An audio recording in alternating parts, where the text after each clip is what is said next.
لله الكريم المنان على ما هدانا إلى الإسلام وأرشدنا للإيمان، وأنزل هذا القرآن الكريم بالبرهان وأرسل لنا أفضل الرسل بأفصح اللسان، فله الحمد والشكر على هذه النعم العظيمة والآلاء الجسيمة، والصلاة والسلام على خير خلق الله وخاتم رسول الله الذي قال ما اجتمع قوم في بيت من بيوت الله يتلون كتاب الله ويتدارسونه فيما بينهم إلا نزلت عليهم السكينة وغشيتهم الرحمة وعفتهم الملائكة وذكرهم الله في من عنده وعلى آله وصحبه ومن اهتدى بهذه. وبعد، فقد وقفنا في درس أمس عند قوله جل وعلا من سورة البقرة: ومن يرغب عن ملة إبراهيم إلا من سفه نفسه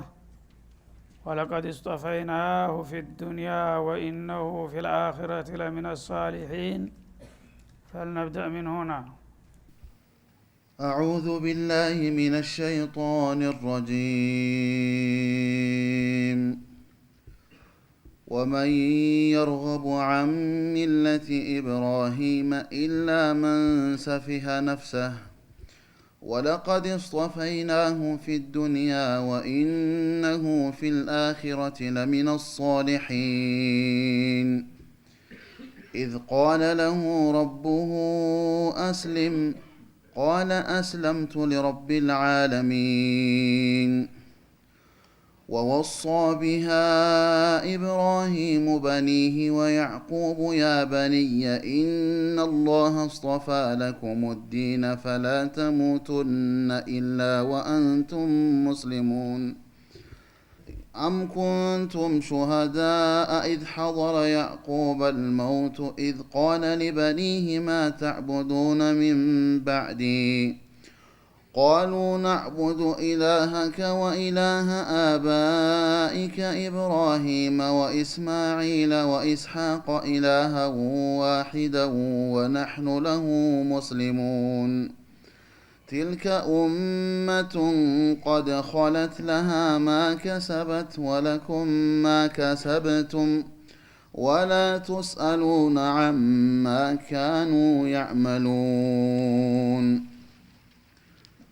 وقالوا كونوا هودا أو نصارى تهتدوا قل بل ملة إبراهيم حنيفا وما كان من المشركين. قولوا آمنا بالله وما أنزل إلينا وما أنزل إلى إبراهيم وإسماعيل وإسحاق ويعقوب والأسباط وما أوتي موسى وعيسى وما أوتي النبيون من ربهم لا نفرق بين أحد منهم ونحن له مسلمون. فإن آمنوا بمثل ما آمنتم به فقد اهتدوا وإن تولوا فإنما هم في شقاق فسيكفيكهم الله وهو السميع العليم. صبغة الله ومن أحسن من الله صبغة ونحن له عابدون. قل أتحاجوننا في الله وهو ربنا وربكم ولنا أعمالنا ولكم أعمالكم ونحن له مخلصون.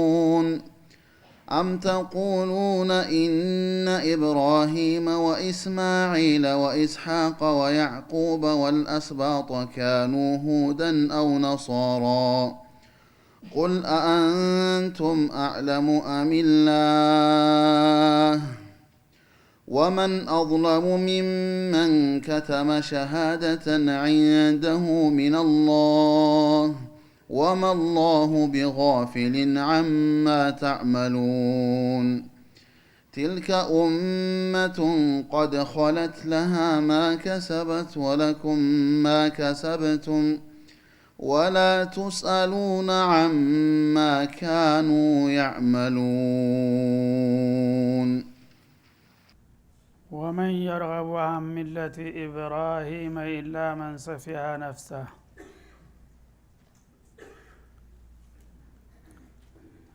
ለመሆኑ ማን ነው ያ ከእብራሂም ሃይማኖት ቸል የሚለው ራሱን የበደለ ግፈኛና ጅል ካልሆነ በስተቀር ይላል አላህ Subhanahu Wa Ta'ala። ነብዩላህ ኢብራሂም አለይሂ ሰላም ኢማሙል ሙወሂዲን ወአቡል አንቢያ ወልሙርሰሊን ብዙ ጣውረድና ከባድ ፈተናን ካለፉ በኋላ ኢኒ ጃኢሉከ ሊናሲ ኢማማ ካሁን በኋላ ለሚመጡ ትውልዶች እስከ ዓለም ፍጻሜ ድረስ የሃይማኖት አርአያና ምሳሌ መሪ አደርግሃለሁኝ አላቸው። በዛም መሰረት አላህ Subhanahu Wa Ta'ala ታሪካቸው እንዳይረሳ ካዕባን እንዲገነቡና ስርዓተ ሐጅን እንዲመሰርቱ አደረገ። በዛም እንዳለው ነብያትን ወለዱ፣ ብዙ ነብያትን ማለት ነው። የመጀመሪያው እስማኤል፣ ቀጥሎ ኢስሐቅ፣ ቀጥሎ በኢስሐቅ ሰንሰለት በተለይ በመቶ የሚቆጠሩ ነብያቶች እሳቸው ዘር ናቸው። ከዛ ወዲህ የወረዱ ኩቱቦች ሁሉ በሙሉ በእሳቸው ዝርያ ላይ ነው የወረዱት።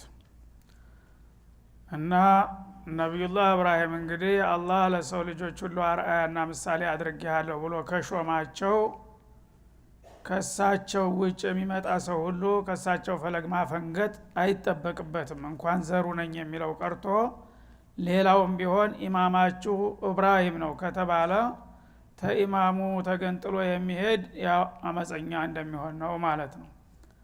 ታዲያ አሁን ጊዜው እየቆየና እየዘገየ ሲሄድ እነዛው ትውልዶች ነን ባዎቹ የኢብራሂምን ሃይማኖትና እምነት ወደ ጎን በመተው ስሙን ብቻ አንጠልጥለው እየተኩራሩ እኛ ይሁዲ ነን ነስራኒ ነን እያሉ ራሳቸውን ማሞካሸትና ሌላውን ማንቋሸሹን ተያያዙት። ይህ አካሄድውን ልክ ነው ይላል አላህ። ወመን የርገቡ አን ሚለቲ ኢብራሂም ኢብራሂም በሁላችሁም ዘንዳ የታወቀና የተደነቀ ታላቅ ራእያና ምሳሌ ነው። ታዲያ የኢብራሂምን መስመር ትቶ እንዳላስፈላጊ ቸል ብሎ ከዛ ውጭ ያሉ አዲስ ፍልስፍናዎችን እየፈጠራችሁ እኔ ይሁዲ ነኝ እኔ ነስራኒ ነኝ እያላችሁ መከፋፈላችሁ የጅልነት ውጤት ካልሆነ በስተቀር ማን አቂል ነው እንዲህ ሊያረግ የሚችለው በማለት ይጠይቃል። እና ኢላ መን ሰፊያ ነፍሰሁ የሚለው ሁለት አይነት ትርጉም ይኖረዋል። አንደኛ ኢላ መን ظلم ነፍሰህ ራሱን የበደለ ታልሆነ በስተቀር ሞኝ ሰው ለራሱ ጥቅምና ጉዳትን ስለማያቅ በገዛጁ ራሱን አደጋ ውስጥ ይጨምራል ማለት ነው። ስለዚህ ራሱን ጅል ለማድረግ የመረጠና የወደደ ሰው ካልሆነ በስተቀር የኢብራሂምን እምነት ትቶ ወደ ሌላ ማጋደል የለበትም ማለት ነው። ወይም ኢላ መን ሰፊሃ ነፍሰሁ ማለት ኢላ መን استخف بنفسه እንደማለት ነው። ራሱን የናቀ እንግዲህ ማንም ሰው እንደሚታወቀው ለራሱ ያስባል፣ ይጨነቃል፣ ጉዳት እንዳይደርስበት ጥቅም እንዳያመልጠው ይጥራል። እነዚህ ሰዎች ግን ራሳቸውን እንደ ማይረባ እቃ እንደማያሳስብ ነገር አድርገው ነፍሳቸውን ወደቀችበት ትውደቅ ብለው የተው ይመስላሉ ማለት ነው። ራሳቸውን የናቁና ጥቅማቸውን የረሱ ጅሎች ካልሆኑ በስተቀር የኢብራሂምን እምነት ትቶ ሌላ ያጓጣኛል ብሎ ወደዛ ማጋደል አይጠበቅም። ስለዚህ ከኢብራሂም ፈር የሚያጋድሉ ሁሉ ጅሎችና ራሳቸውን የሚጎዱ መናጢዎች ናቸው ነው የሚለው። ወለቀድ እስጠፈይናሁ ፊ ዱንያ በእርግጥ ታሁን ቀደም እንደተገለጸው በዚች ምድራዊ ህይወት ላይ ኢብራሂምን ከሰው ልጆች መካከል መርጠነዋል ወላሂ ይላል ማለት ነው። ጨዋው ዋልቃ ሰምናት ላሚቱ ሞጥያተል ጀዋብ ጀዋቡ ላይ የገባይናት ወላሂ ለቀድ እስጠፈይና ኢብራሂም ያለ ነው አላህ። ኢብራሂምን በእርግጥ በክብሬ በግርማዬ የማልኩኝ ያማረጋግጥላችሁ መርጠነዋል፣ የኛ ምርጥ ነው ኢብራሂም ይላል። ስለዚህ እሱን በሰው ልጆች ላይ የመጨረሻ ራእያና ምሳሌ አድርገን ሹመነዋልና ከሱ ፈለግ የሚያጋድል ሁሉ ከንቱ እንደሚሆን ነው ማለቱ ነው። እና የመረጣቸው በምንድነው? በንቡዋና በሪሳላ ሌሎቹንም ከሳቸው በፊት ያሉትን እነ ኑህን እንደመረጠው ማለት ነው። ከዛ ቀጥሎ ደግሞ ኢማም አልሁነፋ ወአበል አንቢያ የቀጥተኞች ሁሉ አርአያና ምሳሌ በማድረግና የበርካታ ነብያቶች አባት በማድረግ ተመርጧል ማለት ነው። እና በአጠቃላይ መልካም ዝና በሁሉም ህዝቦች ዘንዳ ታዋቂና ተደናቂነትንም አላህ ሰጥቶታል ማለት ነው። እንደ አይነቱን ሰውዬ ታዳ ፈለጉን ጠንክሮ መከተል ሲገባ እንደገና እሱን ቸል ብሎ ወደ ሌላ የሚሄድ ሰው የራሱን የጠላ ጅል እንጂ ሌላ ሊሆን አይችልም ይላል ማለት ነው። ወኢነሁ ፊል አኺራ የኢብራሂም አልኸሊል በዛችኛዋ በመጪው ዓለምም ቢሆን ለሚነ ሷሊሒን ለምን ዒባዲላሂ አልአኽያር አላህ ከመረጣቸውና ከባረካቸው ባለሟሎቹ አንዱ ነው በላቸው ይላል። እና በዱንያም በአኺራም ኢብራሂምን አላህ የሰው ልጆች አለቃ አድርጓል። የኛን ነብይ እንኳን ሳይቀር የሁሉ መደምደሚያና ታላቅ አድርጌያለሁ ብሏቸው ሲያበቃ አንተቢዕ ሚለተ ኢብራሂም ይላቸዋል። የኢብራሂምን ፈለግ ረጅም ባጭር እንድትከተል ከሱ ፍንክች እንዳትል ይላቸዋል ማለት ነው። ስለዚህ እንግዲህ ይህንን የመሰለ ማራያና መሪ አላህ ሰጥቷቸው ይሁዶችና ነሷራዎች ከሱ እምነት ነው የመጣው የሱን ፈለግ ነው የምንከተለው እንዳውም ሀረጋችንም ከሱ ጋር የቀጠለ ነው ይላሉ።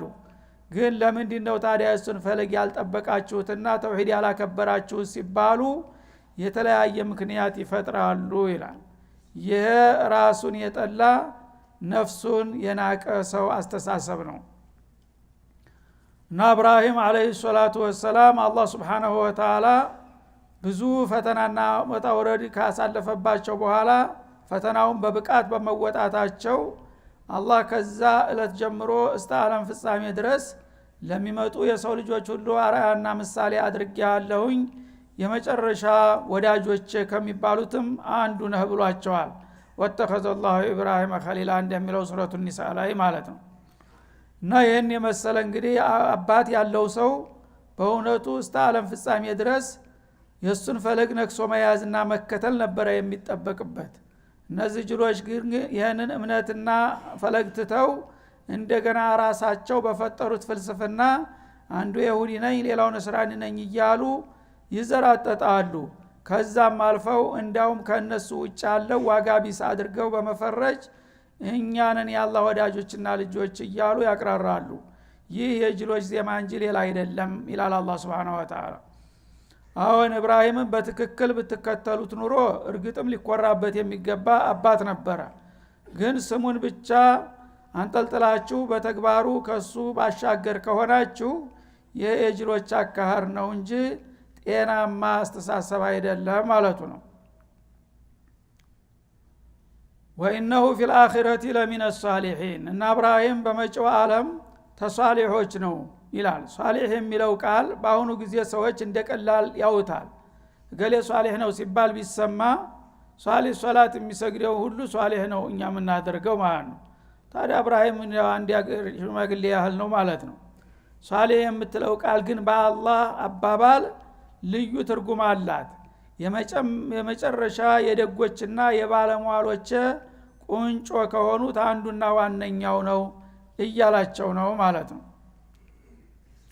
ይተቃለ ለሁ ረቡሁ አስሊም እና ኢብራሂም አለይሂ ሰላም ለጌታቸው ታማኝና ቅን አገልጋይ ከመሆናቸው ብዛት የተነሳ ነው አላህ ያከበራቸውና ያደነቃቸው። ገና ከመነሻው ጌታ ጥያቄ ያቀረበለት ምን የሚል ይተቃለ ለሁ ረቡሁ አስሊም ኢብራሂም ለኔ እጅ ስጥ እኔ የማዝህን ሁሉ ሰጥለጥ ብለህ ለመፈጸምና ለማከናወን ፈቃደኝነት ታሳያለህን ብሎ በጠየቀው ጊዜ ቃለ አስለምቱ ሊረቢል ዓለሚን ለዓለማት ጌታ እጅ ሰጥቻለሁኝ የሚፈለግብኝን ሁሉ ለማድረግ ራሴን አዘጋጅቻለሁ በሚል መልክ ነው መልስ የሰጠው ይላል።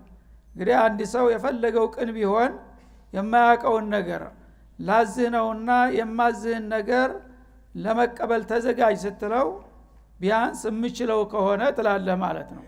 ምክንያቱም የማትችለው ነገር ከጫነብህ ኋላ ችግር ይመጣልና። ኢብራሂም ግን ያመጣኸውን አምጣ፣ እኔ አንተ ያልዘዝከኝን ለማድረግ ዝግጁ ነኝ ነው ያለው ገና ከመነሻው ማለት ነው። ስለዚህ አላህ Subhanahu Wa Ta'ala ያለምንም ተሐፉዝ ያለማንገራገርና ያለማወላወል ገና የመጀመሪያውን ጥያቄ አንተ ተኔ የምትፈልገው ነገር ካለ ያን ለመቀበልና ለመሸከም ዝግጁ ነኝ በሚል መልክ ነው ውይይቱን የጀመሩት ማለት ነው። አስለምቱ ሊረቢል ዓለሚን የዓለማት ጌታ ለሆነው ጌታዬ እንቀጡ ታዛዥና ፍጹም ቅን አገልጋይ ለመሆን ራሴን አዘጋጅቻለሁና የፈለከውን ነገር እዘዘኝ በማለት ነው የቀረበው ይላል። ያነ አላህ Subhanahu Wa Ta'ala እንግዳውማ ያው የተለያዩ ፈተናዎችን ማለፍ አለበት ብሎ ትናንትና የተጠቀሱትንና ሌሎችም ተጨማሪ ከባድ የሰው ልጅ ሳይሆን ጋራ ተራራ እንኳን ይሸከማቸው የማይችሉ ፈተናዎችን ታወረደባቸው በኋላ ነው ያን ሁሉ በብቃት አልፈው ታላቅ ለመሆን የቻሉት ማለት ነው። ወወሳ ቢሃ ኢብራሂሙ በኒህ እና ነብዩላህ ኢብራሂም ይህች ጌታ የሰጣቸው የሆነችውን ክብርና ማዕረግ ለትውልዳቸውም እንዳትቋረጥ ልጆቻቸውን አጥብቀው አደራ ብለው አውርሰው ነው የሄዱት ማለት ነው። እና ያቺ ከሊመተል ሐቅ ላኢላሃ ኢላላህ እስተመጨረሻ የህይወት የመርህ አደርጋለሁ፣ አንተ የምታዘኝን ነገር ሁሉ ሰለቸኝ ደከመን ሳይል እፈጽማለሁ፣ አንተ የከለከልከኝን ሁሉ ለመከልከል ራሴን አዘጋጅቻለሁ በማለት ቃል ገብቷል። ኢስላም የሚለው ቃል እነዚህን ሁሉ ያካትታልና ማለት ነው። እና በዚህ መልክ እድሜያቸው እስካለ ድረስ አንድ ቀን ሰለቸኝ ደከመኝ ሳይሉ የጌታቸውን ፍቃድ ሳያጓድሉ ከተወጡ በኋላ መጨረሻ እድሜያቸው ሲገባደድና ሲሸመግሉ ደግሞ ይህንን ጌታ ታሪካዊ ቅርጻቸውን በትውልድ ደግሞ ለማውረስ ልጆቻቸውንና የልጅ ልጃቸውንም ጭምር ሰብስበው አደራ ኑዛዜን አስተላለፉ ይላል። ወሷ ቢሃ ኢብራሂም በዚች ልዩ በሆነ ቃል ኪዳን ኢብራሂም አደራና ኑዛዜውን አስተላለፈ። በኒ ለልጆቹ በርካታ ልጆች ነበሯቸው። እነዛ ልጆቻቸውን ሁሉ ሰበሰቡና እኔ እስካሁን ስከተለው የነበረውን ፈለግ አጥብቃችሁ መከተል አለባችሁ በማለት አደራ አላቸው ይላል። ወያዕቁብ እንደገና ወያዕቁበ ተብሎ ተቀርቷል ቢፈትህ ባ ወያዕቁቡ ወያዕቁበ በሁለት መልኩ ማለት ነው። ወያዕቁቡ በሚባልበት ጊዜ ያዕቁብም በተራው እንደዛው ይህንኑ አደራ ለትውልዶቹ አውርሷል። በፊተኛው ግን ወያዕቁበ ካል ወሷ ቢሃ ኢብራሂሙ በኒህ ኢብራሂም ይችን ከሊመተል ሐቅ ለልጆቹ በአደራ መልክ አስተላለፈ። ወያዕቁበ ለልጅ ልጁም እንደዛው ለያዕቁብም አደራውን አካፈለው ይላል ማለት ነው። እንግዲህ እሳቸው በህይወት እያሉ ሁለት ጥንድ ነብይ ወጥቶላቸዋል፣ እስማኤልና ኢስሐቅ የሚባሉ ማለት ነው። እንደገና ያዕቁብ እሱ ኢስሐቅ ወዲያውኑ ደግሞ በልጅነት እድሜ ፈጥነው ወለዱ። ሲወልዱ ያዕቁብ ሆኑ ልጃቸው ማለት ነው። ያዕቁብ ማደጉ አያታቸው እያሉ ነፍስ አወቁ ማለት ነው። በመጨረሻ ነብዩላህ ኢብራሂም ልጆቻቸውን ሰብስበው አደራቸውን ሲያስተላልፉ ልጆች ሆይ በሚል ነውና ያናገሩት። ምናልባት የልጅ ልጅ እኔን አይመለከተኝም ለልጆቹ ነው አደራ ያለው እንዳይል ወያዕቁባ ያዕቁብም ልጆች የሚለው ውስጥ ያካትቻለሁኝ አንተም ጭምር ልብ ብለህ ስማኝ በማለት ትኩረትና ክብደት ሰጥቶ ለልጆቹና ለልጅ ልጁም ጭምር አደራውን አወረሰ ይላል ማለት ነው። እና ምንድነው አደራው? ያ በኒ እናንተ ልጆች ሆይ ያዕቁብም ጭምር ኢነላህ አስጠፋ ለኩም ዲን አላህ Subhanahu Wa Ta'ala ሃይማኖትን መርጦላችኋል። ከናንተ በፊት ተናንተም በኋላ ሌላ አማራጭ የሌለው ፍጹም ንጹህና የተሟላ የሆነን እምነት እስላምን መርጦላችኋልና ፈላ ተሙቱነ ኢላ ወአንቱም ሙስሊሙን እናንተ ሁላችሁም ሙስሊሞች ሁናችሁ እንጂ እንዳትሞቱ አደራዬ ነው በማለት ኑዛዜውን አስተላለፈ ይላል ማለት። እንግዲህ ነብዩላህ ኢብራሂም ለልጆቻቸውና ለልጅ ልጆቻቸው ያስተላለፉትና ያወረሱት እምነት በግልጥ ቋንቋ በራሳቸው አንደበት እንዳስቀመጡት ፈላ ተሙቱነ ኢላ ወአንቱም ሙስሊሙን ሙስሊሞች ሁናችሁ እንጂ እንዳትሞቱ ብሎ ነው ይላል። ስለዚህ የኢብራሂም ልጅ ነን የኢብራሂም ፈለግ ተከታይ ነን የሚል ሁሉ ይሄን ኑዛዜ ማክበር ይጠበቅበታል። ይሄን ኑዛዜ የማያከብር ሙስሊም ያልሆነ ሰው የኢብራሂም ወገን አለመሆኑን ይወቀው ማለቱ ነው አላህ Subhanahu Wa Ta'ala። فلا تموتن الا وانتم مسلمون እናንተ ሙስሊሞች ለአላህ ፍጹም ታዛዦችና ተገዦች እሱም ብቻ አምላኪዎች ሁናችሁ እንጂ ከዚህ ውጭ እንዳትሞቱ አደራችሁን በማለት ነው ኑዛዜውን ያስተላለፈው ይላል። እዚህ ላይ አንድ ሰው ሙስሊም ሆኖ ለመሞት ወይም ሌላ ሆኖ ለመሞት ስልጣን አለው ወይ? ሁስነል ኺታም ወይም ሱአል ኺታም የሚባለው ነገር በአላህ እጅ ነው። አላህ የመረጠውንና የወደደውን በእስላም እንዲሞት ይወፍቀዋል። የተጣላውን ደግሞ ሙስሊም ነኝ ብሎ ቢኖርም እንኳ በመጨረሻ በአንድ አጋጣሚ ከእስላም ተፈናቅሎ በተሳሳተ መንገድ እንዲሄድ ያደርገዋል። ይሄ በአላህ እጅ ነው። ረሱል አለይሂ ሰላቱ ወሰለም በሐዲስ ሶሒህ እንዲያረጋገጡት ማለት ነው። እና አሐደኩም ለያዕመሉ ቢዐመሊ አህሊ ጀና حتى ما يكون بينه وبينها إلا ذراع فيسبق عليه الكتاب فيعمل بعمل أهل النار فيدخلها ይላሉ። وإن أحدكم لا يعمل بعمل أهل النار حتى ما يكون بينه وبينها إلا ذراع فيسبق عليه الكتاب فيعمل بعمل أهل الجنة فيدخلها የሚለው ሐዲስ እንደሚያመለክተው የሰው ልጆች የመጨረሻ አስተንፋሳቸው ላይ እምነታቸውን መርጠው መሄድ እንደማይችሉ ነው የሚያሳየው ማለት ነው። አሁን ግን فلا تموتن الا وانتم مسلمون ሙስሊሙናችሁ እንጂ ላለመሞት አደራችሁን አሉ ኢብራሂም። ሙስሊም ሆኖ ለመሞት ማንም ሰው መወሰን የሚችል መሆኑን ነው የሚገልጠው። ሐዲሱ ደግሞ አንድ ሰው ሙስሊም ሆኖ ለመሞት ስልጣን የለውም። ከጌታው ጋራ ባለው ግንኙነት ነው የሚወሰነው። በህይወት በጤንነቱ ያለ ሙስሊም ከሆነ አላህ ፍቃዱ ይሆናል፣ በዛው ሊወስደው ይችላል። ካልሆነም ደግሞ ውስጥም እሱ የሚያውቀው ሚስጥር ካለ ሙስሊም ነኝ እያለ ኑሮ በመጨረሻ ባልሆነው መንገድ ሊሄድም ይችላል ማለት ነው። እና እነዚህ ሁለት ንሱሶች አይጋጩም። ለምን ያ ሪዋያው በሌላ ሪዋያ ማብራሪያ ጨምሮ መጥቷል ማለት ነው። እና አሐደኩም ለያዕመሉ ቢዐመሊ አህሊ الجنة فيما يبدو للناس ይላል ሌላው ሪዋያ ላይ። ወይና አሐደኩም ለያዕመሉ ቢዐመሊ አህሊ النار فيما يبدو للناس ማለት በሰዎች እይታ ለታዛቢዎች አንድ ሰው ኸይረኛ መስሎ ይኖራል። ሁሉ ጊዜ ይሰግዳል፣ መስጂድ አወል ሶፍ አጣጣውም በኸይር መድረኮች ሁሉ በንቃስ ሲሳተፍ ታየዋለህ። ግን በአንተ እይታ ነው። ውስጡን ግን ሙናፊቅ ሊሆን ይችላል ማለት ነው። ለመኖር ለመምሰል ብሎ ሊያረገው ይችላል። አንተ ሁሉ ጊዜ እገሌ እንዴት ነው ታውቀዋለህ እንዴ? እሱንም ያህል አቢድ አለ እንዴ? እንደሱ ያለ ጥሩ ሰው አለ እንዴ ብለህ ዛሂሩን ነውና የምታየው ትመሰክርለታለህ ማለት ነው።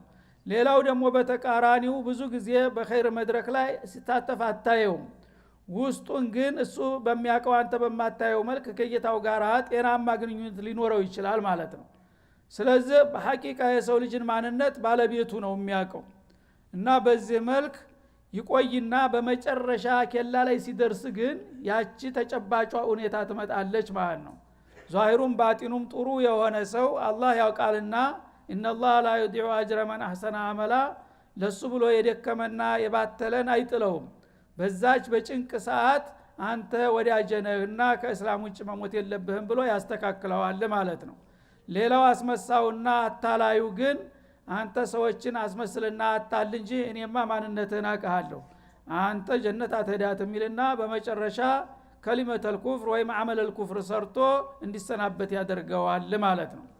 ስለዚህ ወላ ተሙቱነ ኢላ ወአንቱም ሙስሊሙን ማለት ሙስሊም ሆነህ ለመሞት ከፈለክ ሙስሊም ሆነህ ለመኖር መጣር አለብህ ማለት ነው። በሌላው ሐዲስ እንዳሉት ተሙቱነ ከማ ተዒሹን ወቱብዓቱነ ከማ ተሙቱን፣ የምትሞቱት እንደ ህይወታችሁ ነው። በህይወታችሁ ነክሳችሁ ያዛችሁት እምነት ካለ ያንን መስመር አሲዞ ነው አላህ የሚወስዳችሁ። ይዛችሁት ከሞታችሁ ደግሞ እስላምን ከዛ በኋላ ማንም አይወስድባችሁም። ስትነሱም እሱን ይዛችሁ ትነሳላችሁ። መጀመሪያ ወለም ዘለም እያልክ ግን ከሆነ ያለው መጨረሻ ኬላው ላይ ስትደርስ እስላም ሆኖ መሞት ብትፈልግም አይቻልም ነው የሚለው። ስለዚህ ኢብራሂምም ወዳጁ የሚሉት ይሄንን ነው። ሙስሊም ሆናችሁ እንዳትሞቱ እንጂ እንዳትሞቱ ማለታቸው ሙስሊም ሆናችሁ መኖር አለባችሁ፣ ከእስላም ለሰኮንድም ዝንፍ ማለት የለብህም፣ ምክንያቱም እድሜ መቼ እንደሚመጣ አይታወቅምና ማለት ነው። እና ቀጥ ብለህ በእስላሙ ላይ እስተቂም ከማ ኡሚርተ ባለው መሰረት ከሄድክ አላህ ደግሞ በዛ በያዝከውና በኖርክ ባደክበት እምነትና አቋምህ ላይ ይወስድሃል። ያኔ ዘላለማዊ እድል ታገኛለህ ነው የሚለው። ወሰለላሁ ዐለይሂ ወሰለም አለ ነብዩ ወዐለይሂ ወሰለም።